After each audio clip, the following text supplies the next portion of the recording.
5.16 군사 쿠데타가 일어나서 70년대에는 박정희가 피격되고 12.12 신군부의 쿠데타가 일어났었습니다. 또 80년대에는 이런 신군부 세력을 몰아내기 위한 5.18 민주화 항쟁이 있었고, 그거의 결실로 대통령 직선제가 이루어졌죠. 또 90년대에는 우리나라 참 아픈 일이었지만 모든 국민들이 고통받았던 IMF가 있었고, 또 2000년대에는 한일 월드컵이 있었습니다. 그리고 2010년도에는 세월호 참사와 촛불혁명이 있었죠. 이러한 과정들을 이렇게 하나의 문장으로 이렇게 간단히 정리해보면 민주화를 이루어가는 과정이었다고 저는 생각합니다.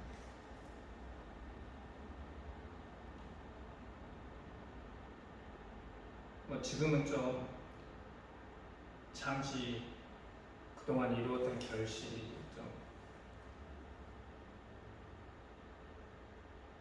좀 깔아앉는, 좀 빛이 바랜 그런 면도 없지 않아 있지만, 이 또한 우리 국민들이 잘 이겨낼 거라고 저는 생각을 합니다. 이러한 민주화 과정 속에서 우리의 국민들의 의식도 많이 변화를 했습니다. 특히 남성 우위의 가부장제 사회가 많이 바뀌었죠.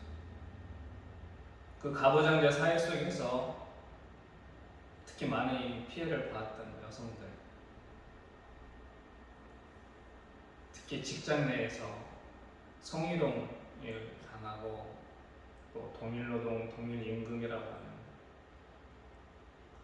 그런 노동의 어떤 기본 룰이 깨어지고, 또 승진함에 있어서도 실력이 있음에도 불구하고 남성들한테 승진을 빼앗기는 그런 차별들이 계속 존재해 와 있었죠. 근데 그러한 것들을 문제로, 그게 문제인데도 불구하고 문제로 인식하지 못했습니다. 근데 이러한 민주화 과정을 거치고 그거에 의해 탄생된 정권들, 이런 속에서 이런 남녀 차별의 문제들이 부각이 되고 많이 좀 개선이 되었습니다. 물론 아직도 여러 가지 부족한 부분들, 개선돼야 될 부분이 많이 있었지만, 그나마 이거를 문제로 인식하고 개선해야 되겠다라고 인식하게 된 계기는 바로 민주화가 이루어오는 또 하나의 결실이라고 생각을 합니다. 하지만 아직도 우리 사회 곳곳에서 장애인, 또 이주 노동자, 그리고 성소수자와 같은 사회적 약자와 소수자들, 여전히 차별과 폭력에 휘둘리고 있습니다. 저는 이러한 것들이 우리 사회에 깊숙이 뿌리박고 있는 유교 문화와 사대주의의 영향력을 아직도 벗어나지 못하고 있는 하나의 반증이다 라고 저는 생각을 합니다. 이와 비슷한 상황이 2000년도에, 즉 예수님이 활동하던 1세기 팔레스타인에서도, 유대인 내에서도 존재하고 있었습니다. 우리도 굉장히 고난과 아픔의 역사를 가지고 있지만, 유대인들도 마찬가지로 그들의 역사를 보면 우리보다 더 훨씬 어려움과 고통을 겪었죠. BC 586년에 바벨론 제국에 의해서 유대가 멸망하고 그러면 바벨론 땅으로 포로로 잡혀가고, 그러다가 BC 538년경에 페르시아가 바벨론 제국을 멸망시키고, 그 고레스 대제라고 하는 페르시아의 황제가 포로로 잡혀왔던 유대인들을 다시 본토로 돌려보내는 칙령을 발표를 합니다. 그러면서 포로들이 귀환을 하죠. 그러나 여전히 그들은 자기들의 나라를 갖고 있었던 게 아니라 페르시아 제국의 속국이 남아 있었던 거예요. 그러다 BC 332년에 다시 그 유명한 알렉산더가 팔레스타인을 점령하고 페르시아를 멸망시키면서 그 팔레스타인 지역이 다시 그 알렉산더의 후계자들에 의해서 지배를 받게 됩니다. 그렇게 쭉 지배를 받아오다가 유다 마카베를 중심으로 한 독립전쟁을 통해서 독립을 획득해가지고 BC 140년부터 63년까지, BC 63년까지 하스모니안 왕조라고 하는 유대 왕조가 잠시 100년도 안 되는 기간 동안 그 팔레스타인 지역을 다스리게 됩니다. 그러다 다시 BC 63년에 로마 장군 폼페이우스에서 다시 팔레스타인이 점령당하죠. 예수님이 태어났던 그 시기가 바로 로마가 팔레스타인을 점령해서 다스리던 시기였습니다. 로마가 한참 잘 나가던 때였죠.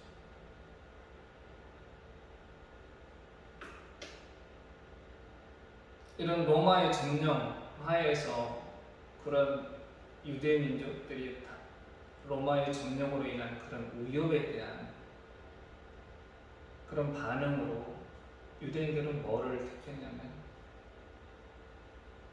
이 위기를 돌파하려면 우리는 우리의 삶을 거룩해야 된다고 생각을 했습니다. 그들의 그런 거룩함이라고 하는 그런 이데올로기는, 제가 이데올로기라고 표현을 해서 좀 뭐하긴 한데, 좀 더 제가 말씀을 드리면 아마 그 이데올로기라는 표현을 왜 썼는지 이해가 되실 겁니다. 이 거룩함, 삶의 거룩함이라고 하는 이러한 생각들은 이 당시 로마의 속국 로마의 지배하에서 생긴 그런 생각이 아니었어요.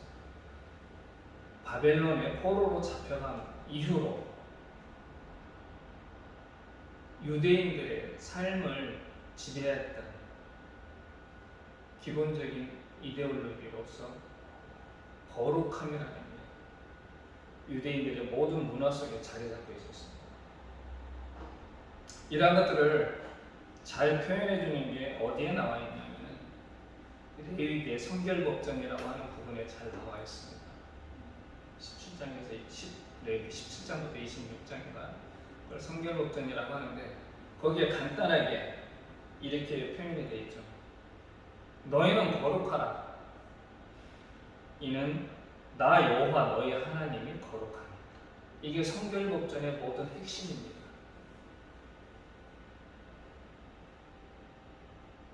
그런데 유대인들은 이러한 거룩한 생활이라는 걸 어떻게 받아들였냐면, 모든 불결한 것으로부터 약간 분리라고 받아들였어요.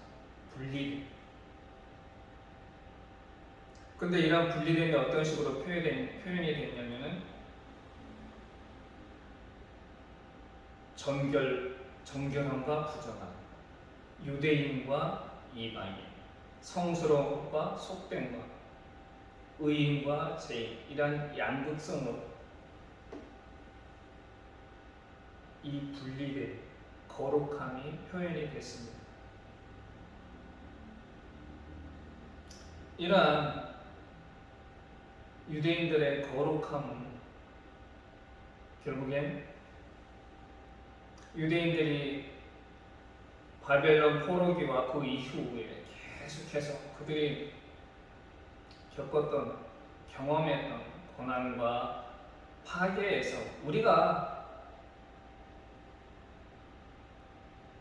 민족적 정체성, 즉 하나님의 언약 백성으로서 어떻게 살아갈 것인가, 그리고 우리의 신앙은 어떻게 지켜나갈 것인가에 대한 깊은 생각 끝에서 나온 하나의 생존 전략이었습니다. 그 이후로 이 거룩이라고 하는 것은 모든 토라를, 즉 하나님의 율법을 해석하는 패러다임이 되었었고, 쭉 유대인의 삶을 지배하는 이데올로기가 되었던 거죠. 근데 이러한 거룩함이 예수님이 활동하던 1세기 팔레스타인에서 유대교 갱신운동에 의해서 더욱더 강화가 됩니다. 이러한 유대교 갱신운동을 이끌었던 사람들이 어떤 사람들이냐면 우리가 잘 알고 있는 SNF파, 바리새파, 여신당 같은 사람들이었죠. SNF파는 잘 성경에 드러나오진 않지만 그들은 거룩함을 뭐라고 생각했냐면 세상에서 떨어져 나가 우리끼리 따로 살아야 된다고 생각했던 사람들입니다. 그래서 자기들만의 공동체를 세우죠. 열심당은 우리는 오직 하나님께 충성해야 되는데 그 하나님께 충성하기 위해서는 무력으로 우리의 독립을 쟁취할 수밖에 없다, 이렇게 생각했던 사람들입니다.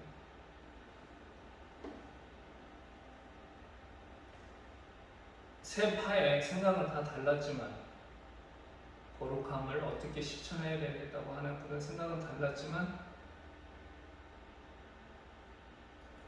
그들이 이런 생각을 함으로써 이런 것들을 더욱더 유대인들의 삶 속에서 더욱 강화시킴으로써 뭔가 자기들이 목적한 그러한 걸 이룰 수 있었어야 되는데 부작용이 생깁니다. 그 부작용이 뭐냐면 바로 죄인들을 양산한다는 거죠. 이 거룩한 생활을 강조하면 강조할수록 죄인들이 더 많아지는 겁니다. 이유는 뭐냐? 바로 경제적인 압박 때문에 그렇습니다. 유대인들이 기본적으로 내는 세금이 뭐냐면 11조예요. 근데 이 11조는 농경 생활에 맞춰져서 했기 때문에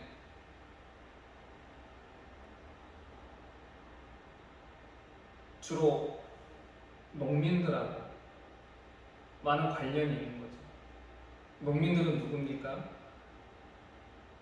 토지에 씨를 뿌리고 식물을 재배하는 그런 사람들 우리가 보통 농민이라고 하잖아요. 이들의 재산은 바로 토지가 되는 겁니다. 근데 이 11조, 우리가 보통 10분의 1만 생각하는데 이 11조도 여러 종류가 있는데 이러한 농민들이 유대인으로서 부담해야 될 이런 여러 가지 11조를 다 합치면 자기 소출의 한 20% 정도 됐습니다. 근데 여기에다가 로마에 바치는 세금이 있었다. 이중과세가 되는 거죠. 11조도 드려야 되고 로마의 세금도 내야 되고, 로마의 세금은 기본적으로 토지세가 1%였습니다. 토지 가격이 1%였고 그 농민들이 생산하는 소출의 12.5%를 세금으로 걷어갔습니다. 그리고 기타 통행세, 관세 이런 걸 모두 총 합해서 한 15% 정도 됐어요. 그래서 11조 20%, 로마 세금 15% 합치면 내야 될 세금이 어떻게 됩니까? 자기 소득의 35%를 내야 됩니다. 이거는 요즘 소위 말하는 복지가 잘 돼 있다고 하는 북유럽 국가들에서만 해당되는 얘기지, 일반적인 국가에서는 이 35%라고 하는 세금이 굉장히 부담스러운 거죠. 근데 이러한 농민들의 상황을 악화시키는 게 있었어요. 어떤 거였냐? 로마인들의 세금을 걷는 방식이 문제였어요. 로마인들은 세금을 자기들이 직접 걷지를 않았습니다. 그 세금을 전담하는 공무원이 없었어요. 이 세금 징수권을 도급 계약을 맺어가지고 팝니다. 그럼 그 수급자들이 먼저 로마가 원하는 세금을 국가에 바치고 자기들이 세금을 걷죠.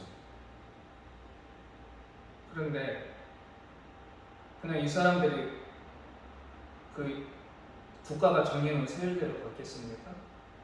거기다 플러스해서 걷죠. 최소한 5%나 10%더 플러스해서 붙여서 세금을 걷어들이는 겁니다. 그러니까 실질적으로 농민들이 부담하는, 유대인 농민들이 부담하는 세금은 어떻게 됩니까? 50% 이상이 되는 거죠.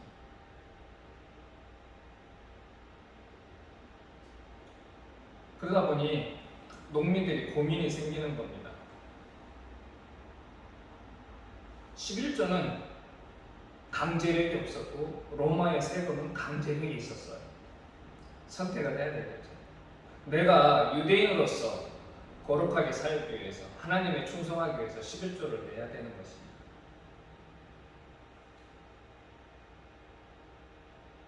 로마의 세금은 어쩔 수 없이 내야 됩니다. 근데 11조는 그런 강제력이 없었어요. 그러다 보니 자기의 토지를 지키기 위해서 11조를 내지 못하는 겁니다. 안 내고 싶어서 안 내는 게 아니라 11조를 내지 못하는 거예요. 11조를 내지 못한다는 건 곧 하나님의 율법을 범하는 그런 행위가 되는 거죠. 하나님의 율법을 범한 사람은 뭐가 되는 겁니까? 죄인이 되는 거예요.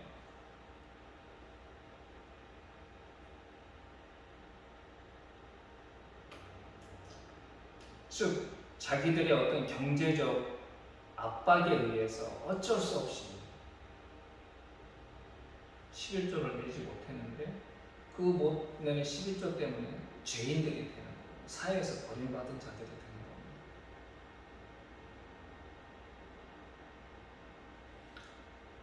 이러한 사람들을 제재를 가하게 됩니다. 그거에 앞장섰던 사람들이 누구예요? 바로 예수님과 사사건건 맞부딪히는 바리새파가 되는 거예요. 바리새파는 거룩하게 살려고 하는 그 핵심을 뭐라고 생각하냐면 정결함과 11조라고 생각을 했어요.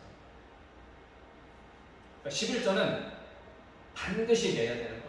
11조를 내지 않으면 떡도 떼지 않았다고 할 정도로 이들은 11조를 거룩한 생활의 핵심이라고 봤습니다.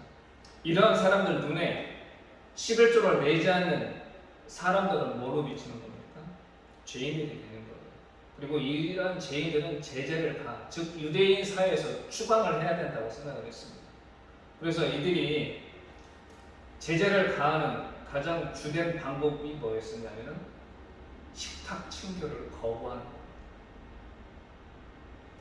성경에 보면 자주 나오죠.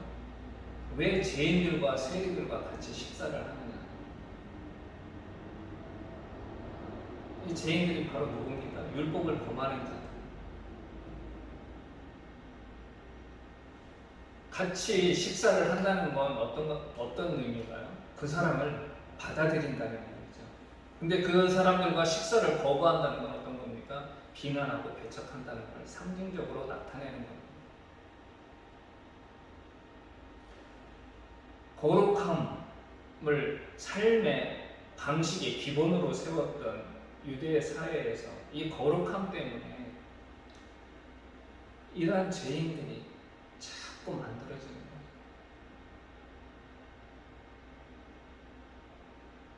예수께서 오셔서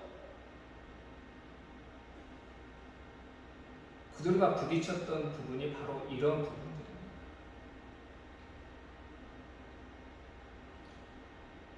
바리새파나 에스라파나 이런 사람들이 내세우는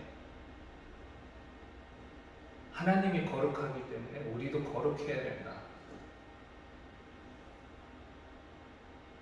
근데 여기에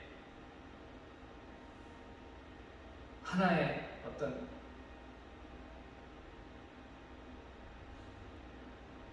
뭐라 그럴까, 이 거룩함을 내세움으로 인해서 나오는 결과가 뭐예요? 인과응보와 같은 그런 생각이었어요. 즉 우리가 거룩한 생활을 하지 못하면, 즉 하나님 앞에 하나님의 율법을 제대로 지키지 못한 그런 생활을 하면 벌을 받는다. 즉 잘 되는 사람은 하나님의 율법을 잘 지키고 즉 거룩한 생활을 잘 했던 사람이고, 그렇지 못한 사람은 하나님의 율법을 잘 지키지 못하고 거룩한 생활을 하지 못한 자들. 그래서 병자들이 어떤 취급을 받는 겁니까? 죄인 취급을 받았던 겁니다. 왜냐하면 그 사람이 혹은 그 조상이 하나님께서 요구하시는 거룩한 생활을 하지 못했기 때문에 받은 벌이라고 생각했던 겁니다. 이러한 거룩함에, 하나님의 거룩함에 대해서 강조했던 이런 바리새파, 엑스네파에 대해서 예수께서 전파하신 하나님은 그런 하나님이 아니었어요. 어떤 하나님이었냐? 자비하신 하나님. 너희 하나님은 자비하시고 은혜로우시다. 너희들이 좀만 잘못하면 벌 주고 겁주는 위협하는 그런 하나님이 아니라 너희 하나님은 사랑이 넘치고 은혜롭고 자비로운 하나님이다. 예수께서는 전파하신 겁니다. 그게 잘 나오는 비유가 뭐예요? 돌아온 탕자죠. 돌아온 탕자에는 세 사람이 있죠. 아들 둘과 아버지. 여러분 그 내용 잘 아시죠? 둘째 아들은 요즘 우리 시각으로 봐도 이런 불효자식이 없습니다. 아버지가 죽지도 않았는데 유산을 다 정리해서 일단 아버지를 모욕한 거죠. 그 재산을 다 외국에 나가서 탕진하고 굶어 죽게 생겼으니까 그때서 자기 잘못을 깨닫고 아버지한테 돌아가기를 결심을 합니다. 근데 성경에 뭐라고 돼 있냐면, 옛날에는 상거가 먼데 이렇게 표현이 됐었는데 요즘은 아주 먼 거리에서 그 아들이 오는 걸 아버지가 발견합니다. 그 아들을 본 즉시 아버지는 그 아들한테 달려가서 안고 뽀뽀하고, 그리고 그 거지 꼬락선이었던 그 아들의 그 더러운 옷을 다 벗기고 새 옷을 입히고 반지 끼워주고, 즉 아들로서의 지위를 회복시켜주는 거죠. 즉 부자 간의 관계가 회복이 된 겁니다. 근데 이 아버지의 행동을 봤던 형은 어땠습니까? 아니 아버지, 저는 아버지 밑에서 열심히 일하고 그렇게 노력을 했는데 언제 제 친구들하고 재밌게 놀라고 파티 한번 열라고 해본 적 있습니까? 이렇게 얘기를 하죠.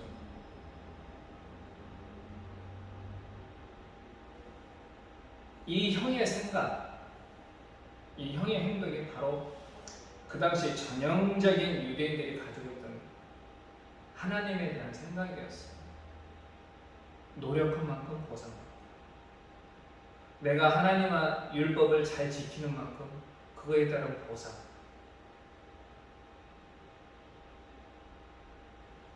그런데 예수께서 말씀하신 하나님은 그런 하나님이 아니었죠. 예수께서 말씀하신 하나님은 이 둘째 아들을 반갑게 맞이해주는 아주 사랑이 많은 자비로운 아버지였던 겁니다. 너희 하나님은 너희들이 잘못했다고, 너희들이 안식일 준수를 제대로 못했다고, 너희들이 11조를 안 했다고 그걸 탓하고 벌하는 그런 하나님이 아니라 언제든지 너희가 그 잘못을 깨닫고 돌아오면 반갑게 맞아주시는 그런 하나님입니다.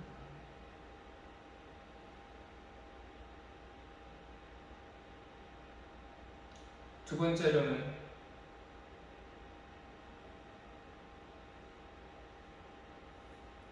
외적 규범을 지키는 것이 중요하냐, 아니면 내적인 변화가 중요하냐. 즉 바리새인들처럼 율법을 열심히 지키는, 외적 규범을 열심히 준수하는 것이 중요한 거냐, 아니면 마음, 사람의 마음, 그 마음을 새롭게 하는 것이 중요한 거냐. 예수님과 바리새파의 논쟁은 바로 이런 거였습니다. 이걸 잘 보여주는 게 어떤 건가요? 나중에 뒤에 나오지만 마가복음 7장이죠. 예수의 제자들이 손을 씻지 않고 밥을 먹으니까 바리새인들이 뭐라고 지적을 하죠.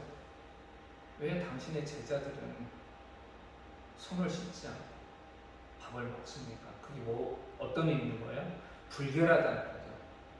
정결례를 범했다 이런 겁니다.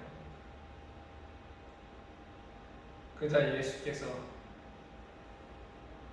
그거를 말씀하시죠. 야, 대접에 겉만 씻으면 뭐하냐, 속을 씻어야지. 그리고 사람이 겉에서 밖에서 사람 안으로 들어가는 것은 사람을 더럽게 하지 못한다. 사람을 더럽게 하는 것은 사람 속에서 나오는 거다. 즉 어떤 겁니까? 사람 마음에서 나오는 거다. 너희들이 아무리 겉으로 깨끗하고 율법을 잘 지키는 것처럼 행동하고 겉으로 드러난 것을 잘 한다고 해서 너희들이 깨끗한 게 아니다. 너희들이 마음이 깨끗해야 깨끗한 거다. 이게 바로 예수께서 그 당시 유대인들한테 전하고자 했던 메시지가 되는 거예요. 당연히 부딪힐 수밖에 없는 거예요.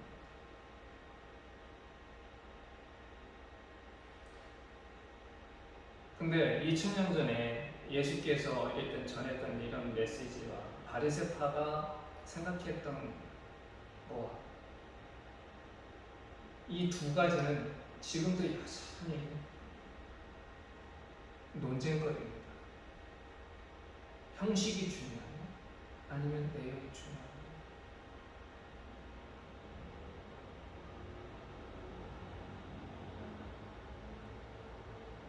우리나라가 예전에 예라고 했던 부분이 어떤 겁니까?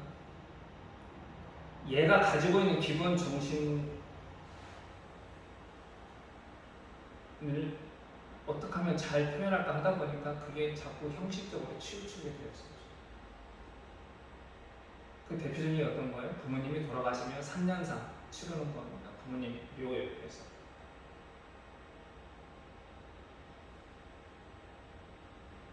얘가 가지고 있는 기본 정신은 사라지고 그냥 형식만 남게 되는 거였죠. 이 당시 유대인들도 마찬가지였습니다. 여기 금식 논쟁이 나오지만 이 사람들이 하루에 2번씩 금식하는 것을 언제부터 하게 되냐? 그 포로기 이후부터 이 2번씩 금식하는 것들이 행해져 왔습니다. 처음에는 자기들의 죄를 회개하고 하나님 앞에 좀 더 새롭게 다가가기 위해서 했던 거였는데 이 시대에 와서는 그게 뭐가 됐어요? 경건한 사람의 표식이 되어버렸습니다. 금식의 본래 의미는 사라지고 저 사람이 매일 2번 금식하면 저 사람이 경건한 사람이구나. 내용은 사라지고 형식만 남고 그러한 것들이 2000년 지난 지금도 여전히 우리 속에서 계속 논쟁이 되는 겁니다. 저와 여러분은 어떻습니까? 저 이 본문을 보면서 과연 예수께서 말씀하신 새 수를 담을 수 있는 내가 새 부대가 될 수 있는가? 나 역시도 바리새인들처럼 예배는 이렇게 드려야 되고 신앙생활은 이렇게 드려야 된다고 하는 어떤 형식에 얽매여 있지는 않는가? 고민을 많이 해봤습니다. 이 한 주일 저와 여러분 한 번쯤 우리의 신앙이 너무 형식에 치우쳤나? 너무 겉으로 드러난 걸로 인해서 우리는 신앙을 평가하지 않았나?